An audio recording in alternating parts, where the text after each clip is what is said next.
What are early signs of an abusive partner? Begins with subtle attempts to control you. They may even make you feel special, as if they really care. The next stage is often less subtle attempts to demean your friends and slowly cut you off from them. Of course, it's cloaked in claims of loving you so much that they want what's best for you and that your friends aren't good enough for you. At first, any attempts to resist are met with played-up hurt feelings by the abuser and claims that you don't love them enough. It eventually evolves into verbal and emotional abuse. By the time the physical abuse cycle begins, it's often too late to emotionally extricate yourself from the relationship. There are a lot of patterns of abuse. Some abusers isolate the people they are with so that they have no one to reach out to. They make the victim rely upon them, and thus the stakes of leaving or speaking out are the loss of the only person you have left. Some abusers make their abuse seem normal, and so they slowly raise the temperature to a boil, ever slowly increasing their worst behavior, and if the victim reacts negatively they lower the heat for a while and spend time acting like it was a one-time thing and they didn't mean anything by it and it won't happen again. But it will of course get worse. There is a pattern of abuse that is sort of like a yo-yo, where a person will do everything for you, make you seem special, bomb you with love, just give you everything you could dream of, and then slip some abuse in, and use the love they've blasted you with as leverage. After all I've done for you, you would say, act like my abuse is the problem. Can't you see that I care?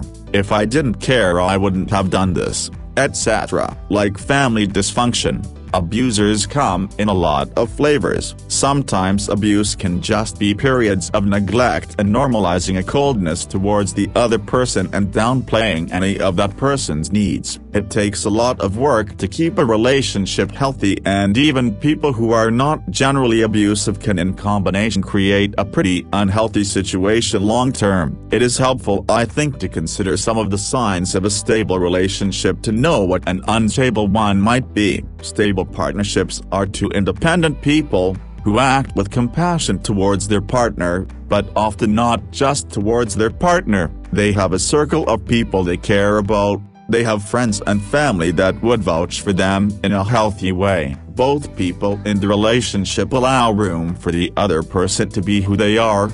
There is respect for boundaries. There is consideration for the consequences to their actions. A relationship that can thrive grows at a moderate pace often. It is a small flag if the relationship grows too quickly. Oftentimes a healthy relationship requires both partners to be able to admit having been wrong after some reasonable length of argument or disagreement. They are capable of apologizing and tending to any emotional harm that can happen in an argument. Both people are willing to put work into the health of the relationship and the health of the other, but not generally at the sacrifice of their own. Especially at the beginning of relationships. That relation changes a lot, I feel, when people have been together for a very long time. Those are just general things. Not everyone has learned to be good at some of them, but you want to be with someone who is willing to learn how to be those things, willing to put work in on themselves in that way.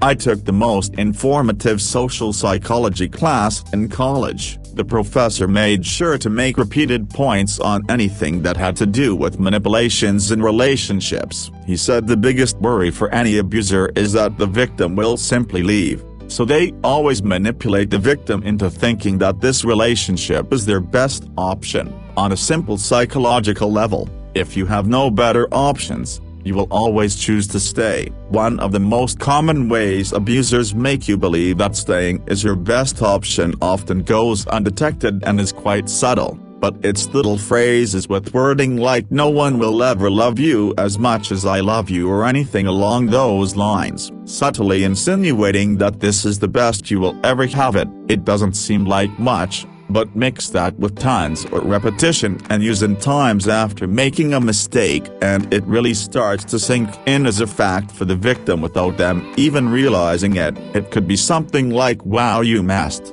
whatever up really bad.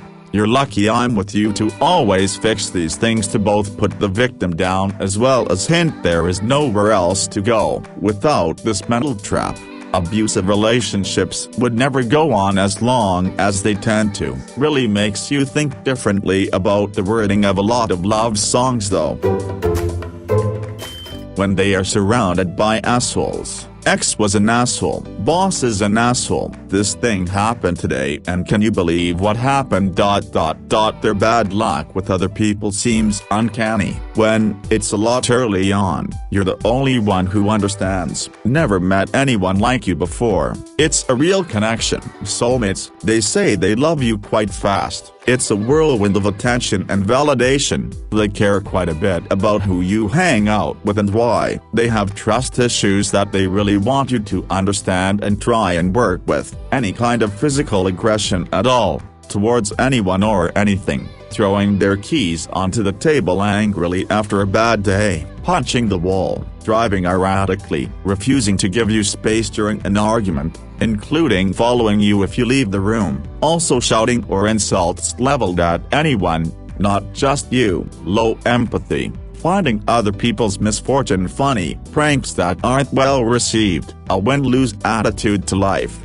as though other people's good stuff somehow takes away from them, telling you that you're overreacting, sensitive, looking for the worst, just like their abusive ex. Paranoid, also accusing you of feelings and actions you don't have and are not expressing, like anger, anxiety, insecurity, being controlling, passive aggression, such as the silent treatment, ignoring messages, walking out on you and not returning, and breaking plans, commitments unilaterally, sexual entitlement, such as pushing kinks, demanding sex and pouting when denied, showing sexual jealousy and blaming you for it, encouraging you early on to take actions that make you dependent on them in some way, such as moving in with them, quitting your job so they can take care of you, moving out of the area with them, encouraging you to limit your contact with friends or family members who see these red flags, by telling you that they are jealous of your happiness, toxic and enmeshed, and other things of that nature. Also relevant are estrangements from their own family, if they are the one who's been kicked out, or especially their kids won't speak to them. Be on guard. There can be good reasons for this, but you have to be careful. Edit. Thanks for the many awards. It's kinda sad that this struck such a chord. Edit 2. For anyone whose light bulb went on when they read this. I'm sorry. A couple of these, at a low level, guard up, call it out, stay frosty. A lot of these, consistently, in an escalating pattern. Please run a million miles away, before you forget who you are completely. Edit 3. I have said this in about 10 different ways now, there is nuance to everything here. No one thing, one time, is indicative of anything, except for directed physical violence. I am not going to debate every light and shade. No one is condemning anyone else for chucking their keys, for crying out loud. It's just things I would be keeping in mind and looking for signs of escalation or patterns developing. If you had a recurring headache, it could be dehydration, a brain tumor, or about a million other things, so you'd just keep an eye on the situation, do what you can to mitigate it, and see if it resolved or not. If it didn't, you'd take some action, but no one would think you should go straight to brain tumor, so don't DM me. Alright, let me write you a list. Love bombing. Texting you every hour of every day, making you feel so special and wanting to spend every moment with you. A well-adjusted person will have their own things going on, and though they may want to see you, they don't drop everything to spend time with you 24/7. Nothing is ever their fault. This can show in being picked on at work, how terrible their ex was, always having an excuse. I had a bad day, and you made it worse. Trauma bonding, poor relationship or no relationship with family, making you feel like you're broken or fucked up, ignoring boundaries, making promises that are not feasible. I'll make sure no one hurts you again becomes awful and ironic later on, when they're the one hurting you, throwing things, hitting things near you. Now, this list is not exhaustive, and there can be valid reasons for things like not talking to family, but read over it, and think about it. If you find yourself going, my best advice is run. My second best advice is talk to a loved one who you knew before yourself. Bonus if they haven't met them, so your auntie, your best friend, your grandfather, for example, people who have your best interest at heart and don't have a vested interest in keeping your partner happy. For the friend group, lay out what's concerning you, and make a plan to remove yourself from the situation. You cannot fix or help an abuser. Your best bet is to get far away, as quickly and safely as possible. My abusive marriage started like this. Convinced me to move several states away, told me I could have friends visit and maintain friendships, but then controlled my phone and mail usage. I wasn't allowed to have a cell phone at first, and he threw away my mail. We also didn't have a computer at home yet. He lied about his income and spent all the money I had saved. My car broke down and he wouldn't help me fix it. He told me he didn't want me to work. Then it became I wasn't allowed to work. I wasn't allowed to go to college. I now had no friends, no internet, no car, no phone, no money. Eventually I got a car and phone and computer, and I had 2 female friends in town. I was monitored closely. Random phone calls from him I had to answer and be interrogated. If smartphones had existed, oh man, it would have been bugged and GPS tracker, and I would have had to video call constantly. I literally never even did anything but buy groceries, and I didn't understand why he thought I was doing something wrong. I couldn't be late coming back from anywhere. He knew exactly how long it should take me to get home from places. No going out with friends alone. No questioning him about where he was and what he was doing, though. I'll get physically reprimanded, because he was a cheater and assumed I must be too. Despite never giving him any reason to doubt me, he became obsessed with the thought I would leave him. His physical abuse became worse and more often.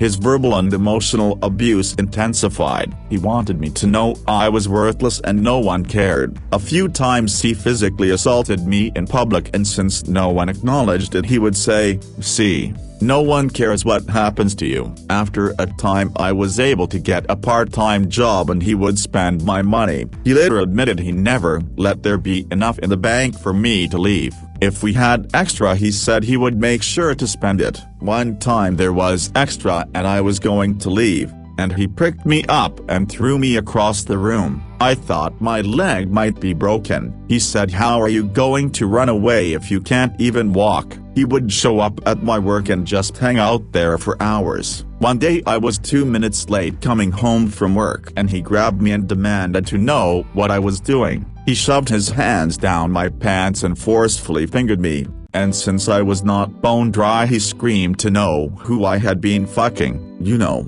since vaginas are supposed to be dry? And 2 minutes is plenty of time to have an affair? You know who was having an affair?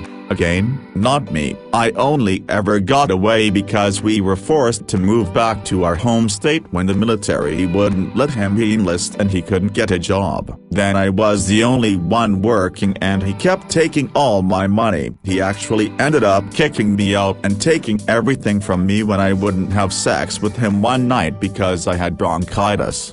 There's of course a lot I left out, but that's the gist of it. Basically a lot of controlling and suspicious behavior. Oh, I have a bunch. They will never tell you that they are sorry, like never. It'll always be your fault no matter what. They have an extraordinary skill of spinning the whole narrative of the topic, stonewalling. They will go away for days and then blame you that you're the crazy one. My ex used to go away for days, block me from everywhere, and then pretend like everything was okay. Don't put up with shit like that. That'll only give them more opportunity to pull you down. They'll pretend like you're less than them, like you should be grateful that they are blessing your life with just their mere existence. Gaslighting. If you find yourself regularly walking on eggshells, like if you feel like you constantly have to think and worry if they'll jump on you or start a fight with you, you'll slowly start to lose yourself just to please their whims, coming and going back from your life. Do not put up with this. You're better than that, and you deserve more than someone who's unsure about you. Look how they treat others. Slight offending jokes are all cool and fine, but if they genuinely enjoys bullying others, then girl boy run and never look back. Source: when Helen came back. So, long, tall and short of it, I see all of this weekly because of what I do for a living. One of the first ones to watch out for will be isolating you from friends and family. It will start subtle at first. Oh, do you have to go out? I was hoping we could spend some time together, usually on the day you go out. Usually when they knew about it already. It descends to coming out and being an ass about it, to making you feel like you are choosing your friends over them every time, and eventually deliberately engineering fallouts between you and your friends. If your friends tell you they are seeing red flags, for fuck's sake, listen. You'll also be questioned if you put some effort on before you go anywhere without them. What are you wearing that for? Who are you seeing tonight? Where are you going dressed like that? Who do you think you're trying to impress? You'll be blamed for everything they do, start to finish. Even if that's not how you remember things happening, they even convince you, half the time, that you're wrong and it really was your fault. Especially true in cases where the abuse has become physically violent. Look what you made me do, instead of oh my god what have I done? As you, Phil said, nothing you do is important. Your friends, your family, your job, theirs is always harder, more significant, more important, especially true in relationships where a victim is main breadwinner, because this in itself makes the abuser feel weaker. They'll start to try to control your money. What do you need more shoes for? Why are you going out again? Who bought you that? Why did you spend that much on something? Should be followed by that's not for me, but they don't vocalize that bit. They'll want to control your time, expect you to fast time, video call them when you're not with them to prove where you are and who you're with, expect access to your phone, your social media accounts, everything. Do you have an account you have to keep secret? Not that you just do, but that you have to actively take steps to keep secret. Red flag. Massive red flag. They will talk to people in ways you're not allowed to, but it won't be their problem. You will have the problem. I see this one all the time with teenagers, but also in older, more established relationships. Dominant partner can flirt and joke and have a laugh, especially if their partner is there. But if the victim does, it's World War III. These are just some of the most common. There is many more, some much more sadistic, but these are the ones that tend to show themselves early on. Complaining about the people around you, such as close friends and family, and subtly convincing you to isolate yourself from everyone else due to not trusting them as much. It starts small, but if it goes on, this can give your partner almost complete control over you and pretty much free rein to what they can do to you. I have a list of 20 separate signs, so real quick, here are some others. Chronic criticism, even for small things. It may not seem like a big deal at first, it may even seem justified, but constant criticism does not a good relationship make. Threats. These can be veiled or overt, against you or themselves, and they don't have to be physical, either. Threats of leaving, committing suicide, taking away certain privileges from you, etc. Making their love conditional, saying they will care about you, or they want to care about you, or that they do care about you, but only when you fulfill a need of theirs, such as making more money, losing weight, or cooking all the food, keeping track of everything. A partner who remembers every single thing that happens, as if they're keeping a scorecard or something, and while this doesn't sound bad, it becomes a problem if they start using this against you to hold a grudge or demand a favor or even just get a pat on the back, using your guilt. Controlling partners have a certain way of making people feel guilty all the time, and they'll get their partner into a scenario where you want to feel free of that guilt. And the only way for you to do that is basically to just give your partner full control, creating debt. They can make a lot of kind gestures, such as large presents or really nice dates, are still just more methods of controlling you, making you feel indebted to your partner because they're so nice to you, spying, or generally requiring constant disclosure, and this one is bad for obvious reasons, although it's usually justified with "if you're not doing anything wrong then you shouldn't mind showing me." But these actions make it clear your partner has no interest in trusting you and would rather have a sort of police-like control over you, jealousy or paranoia, constantly being afraid that you're cheating on them, thinks you're always flirting with people, suspecting numerous people you're in contact with, etc., and this is usually due to insecurities, anxiety, competitiveness, or paranoia, and it can often lead to a controlling relationship, not respecting alone time. It's another way of making you feel guilty, by making you feel bad just for needing some time to recharge or feeling that you don't love them enough because you don't want to spend as much time as they do, and if the partner takes away your alone time, it can give them a pretty big upper hand in the relationship, making you earn trust. Trust should already be present when a relationship starts, and if your partner thinks that something as basic as trust or even civil treatment is something you need to work to get, then they are never going to give it to you, guilty until proven innocent, always assuming the worst of you, building entire cases against you based off wild accusations and little to no evidence, such as using a different coffee cup than usual being evidence of cheating. And this is used as justification for punishing you and keeping you from making that error again, guaranteeing you'll behave the way they want you to, tiring you out. In more openly and chronically argumentative relationships, when having a fight, the abusive partner will almost always win, either because you are naturally conflict avoidant or because you're just tired of arguing about everything, belittling beliefs, politics, religions, cultures, philosophies. Any beliefs that you have can be attacked, because the partner wants you to feel stupid for believing in that way and wants you to instead believe the things that they like. Comparisons, making you feel like you don't measure up, usually in more subtle ways like backhanded compliments, or comparing their achievements to yours, and generally making you feel like you're lucky to be in a relationship with someone who's so much better than you and making you want to work harder to please them. Uncomfortable teasing. Things like teasing are fundamental in relationships, but it doesn't always feel comfortable or loving, and when you try to speak up they'll say it was just a joke and you shouldn't take it seriously,